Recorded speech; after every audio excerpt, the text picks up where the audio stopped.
Né à Toulouse, Édouard de Baponçan se fait un nom grâce à ses scènes champêtres naturalistes. Puis il devient à la fin du 19e siècle peintre officiel et immortalise de grandes personnalités parisiennes. Mais l'année 1898 marque un véritable tournant dans sa carrière. Dans l'affaire Dreyfus, il va prendre position de manière ferme, favorablement pour Dreyfus, avec ce tableau très emblématique dans l'œuvre de Baponçan qui s'intitule « La vérité sortant du puits ».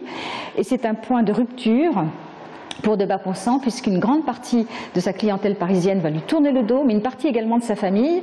Et c'est la raison pour laquelle il va choisir de quitter Paris et de venir s'installer au calme, en quelque sorte, loin de tous ces tumultes créés par l'affaire Dreyfus. Donc il s'installe donc définitivement, en quelque sorte, à Nazelles. Il réalise en Touraine principalement des tableaux intimes, pour la plupart d'ailleurs toujours propriété de la famille. On y voit par exemple son épouse faisant la sieste sur la terrasse.